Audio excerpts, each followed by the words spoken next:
It's offensive, that's offensive, he's offensive, she's offensive, they're offensive, we're offensive, everyone's offensive. No offense, I didn't mean to offend. Were you offended? I was offended. I was rather offended. You offend me! Did I offend you?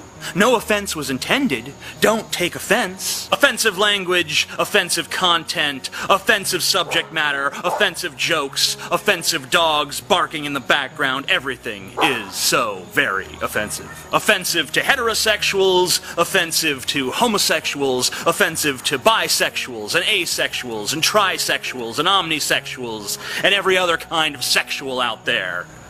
Offensive to blacks, to whites, to Latinos, to Jews, to Arabs, to every race on the planet. Offensive to Marxists and fascists and liberals and conservatives and feminists and libertarians. Offensive to every ideology on the map. Offensive to Christians, Muslims, Jews, pagans, Wiccans, Satanists, and atheists just like me. Feminists are offended when I stare at their ass in public, and I'm offended when they call me a fat slob, and everyone around us is offended by our public display of animosity. And Christian conservatives are offended that you look at pornography on your computer. Hey, feminists are offended about that too, go figure. It seems to me that being offended is a perfectly natural thing. We're all human beings with insecurities, and certain things rub us the wrong way, like an inexperienced masseuse at an Asian massage parlor. But don't worry, because this story can still have a happy ending. We have to recognize one basic primeval truth about ourselves, that our being offended, and Cody, give me a drum roll here.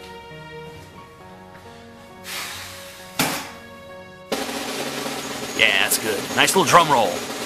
Us being offended is absolutely meaningless. Like, I know for a fact that when people tell me that the Twilight movies are good movies, I get offended. But I don't start some kind of fucking campaign to get those movies banned from the theaters. I mean, I could do that, and I'd probably have a bunch of people supporting me, but those people would be idiots, because they're people who hold their standard to be more important than other people's rights to experience whatever bullshit they want to experience. I get offended a lot. I get offended by the stupidity of my species, and I share my frustration with you people, and you can take it or leave it of your own volition.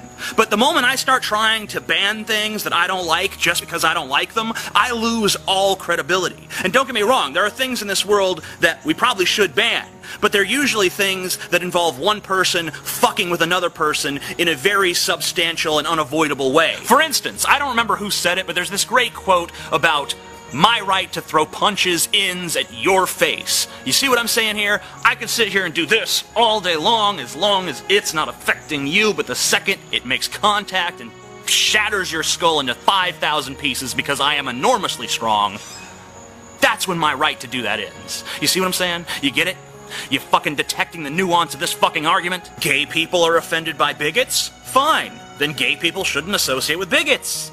Bigots are offended by gay people? Fine.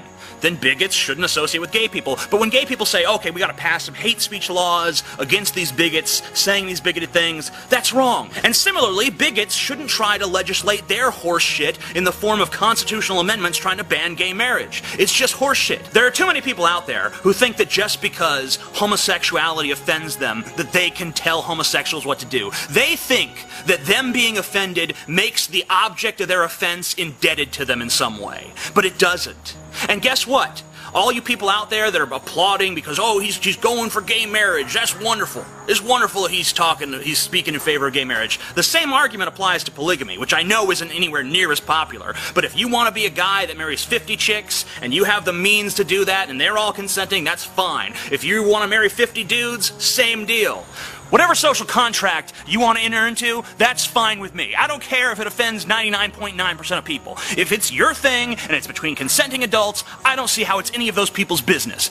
Unless you're hurting someone, and against their will, mind you, if you're hurting someone against their will, then it's everyone else's business because we have to protect the rights of everybody. But to take away your right, that's not protecting the rights of everybody. We have to remember. Am I being too idealistic here? Yeah, probably am. I probably am being a little bit too idealistic when I say that human beings can stop putting their offense up on a pedestal and saying, yeah, This is how things should be, because these are the things I don't like personally on a personal level, and I have to legislate that to everyone else. We're going to continue on with our campaigns to stop everything and ban everything until everything has been stopped and everything has been banned. We did it to Galileo when his scientific discoveries contradicted scripture. We're offended, stop him! We did it to J.D. Salinger when his book was offensive to us. Oh, it's offensive, we have to ban it! We need to stop stopping things. We need to stop banning things as well. We need to realize that if you're living in a country where someone can say something that offends you, that means you're also living in a country where you can say something that offends them. Do we want to be a nation of deaf mutes? Or do we want to grow thicker skin and bigger middle fingers?